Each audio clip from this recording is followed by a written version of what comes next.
So today we begin taking a look at trigonometry. So today's topic is the primary trig ratios, and our goal is to understand how to determine three primary trig ratios for angles in right triangles.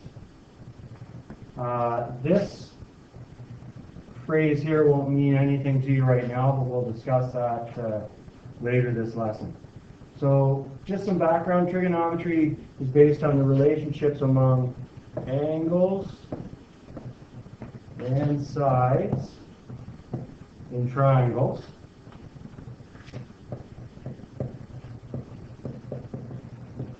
Right-angled triangles have very special relationships. The first thing you need to be able to do is identify the hypotenuse. So just like the questions involving Pythagorean theorem, you also need to identify the opposite side and the adjacent side. Now opposite, that word's pretty obvious what its meaning is. Adjacent just means beside. So if you're adjacent to something, you're beside something. So in these diagrams here, I've got an angle. And a lot of times in trigonometry, for the angles, they'll use the Greek letter theta. So that's theta. And if I identify the sides, this is the hypotenuse across from the 90-degree angle. And then the other two sides I identify in relation to theta. So this side over here would be opposite. And this side here would be adjacent, because it's beside the theta. If I look at the other triangle here, the hypotenuse isn't affected by where theta is. It's always the longest side in the right angle triangle. And in this case, we would have the opposite side across from theta here, and the adjacent side is beside theta here. And when we get going on these questions, you'll get to a point where you will just use the letters H, A, and O to identify or label those sides rather than writing out the entire word. So the three primary trig ratios that we're going to look at, they don't mean anything until you have an angle reference. You need to have an angle that you're working with. And so the angle you're working with must be determined first, so you can identify which side is opposite and which side is adjacent. In the above diagrams, our reference angle is marked as theta, like I said up above. So the three primary trig ratios are sine, cosine, and tangent. The ratio for sine theta is opposite over hypotenuse. The ratio for cosine theta is adjacent over hypotenuse. And the ratio for tangent is opposite over adjacent.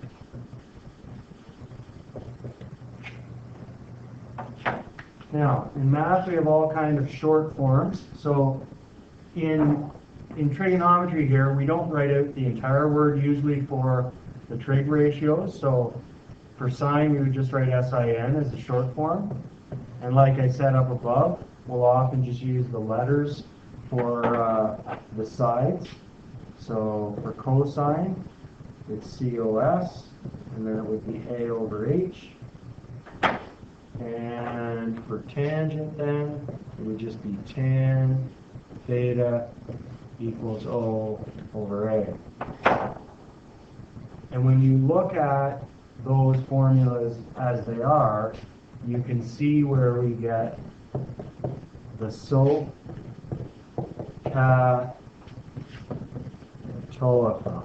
So that phrase SOHCAHTOA helps us remember those three formulas. Let's look at some examples here.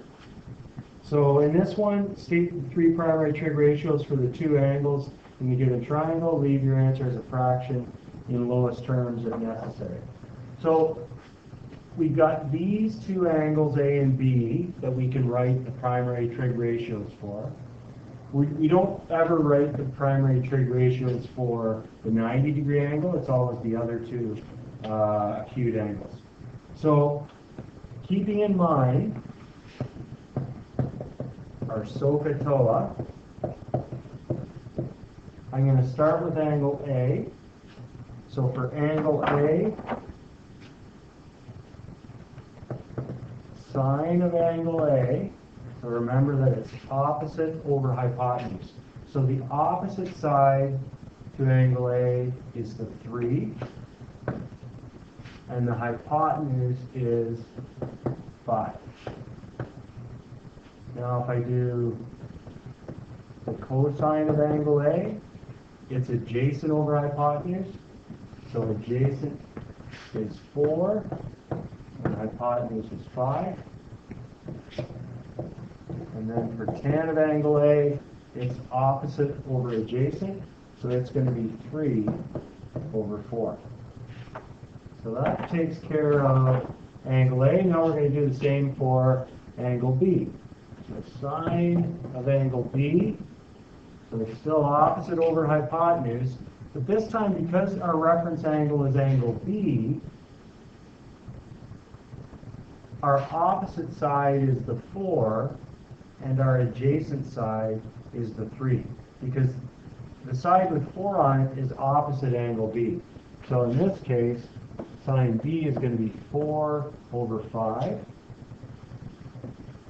Cos B, so adjacent over hypotenuse, so it's going to be 3 over 5. And tan of B is going to be opposite over adjacent, so this one will be 4 over 3. Okay, and our next example here. For these questions, we left them as fractions up above our answers. For these one, let's round answers to 4 decimals. So a lot of times in these questions, in trigonometry, when you change it to decimal form, you'll round it to 4 decimal places. So in the first case, in question A, we're doing the cosine ratio for angle B.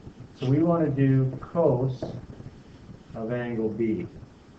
So cos B equals, so remember our SOHCAHTOA. So for cosine, it's adjacent over hypotenuse, and it's for angle B that I'm working with. So adjacent is the 18, opposite is the 11, hypotenuse is 21. So for cos B, adjacent over hypotenuse. And so in our calculator, to find that value, we're just simply doing 18 divided by 21, and then rounding that to 4 decimal places. So it'll be 0.8571 for that one. Let me just come back here. No, you guys are not going to cooperate. We'll get 0.8571. So that's what the cosine of angle B is equal to for that one there. All right, so now we'll take a look at, in question B, they want the sine of angle B. So sine is opposite over hypotenuse. And in my diagram, opposite is the 11. and the hypotenuse is 21. You divide those two, and you end up with 0.5238, and you round it to 4 decimal places. And then in C, we want to do the tan of angle C.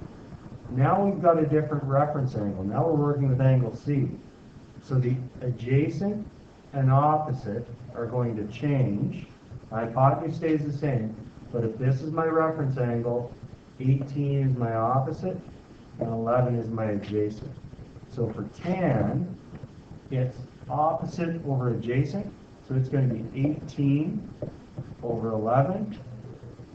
And when I divide those, I get 1.6364 as my answer. Okay, now I've got a little hint there.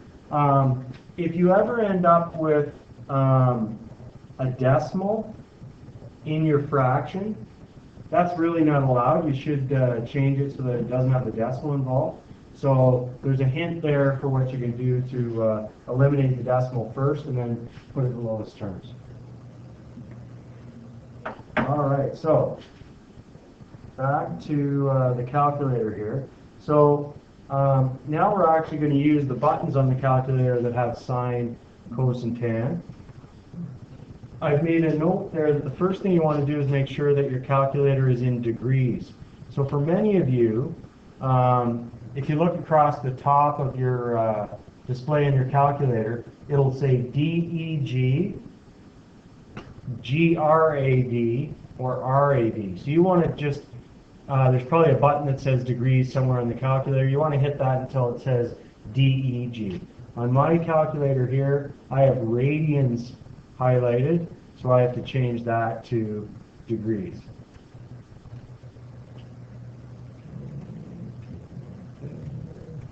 Okay, there we go. So we want to do the tan of 47.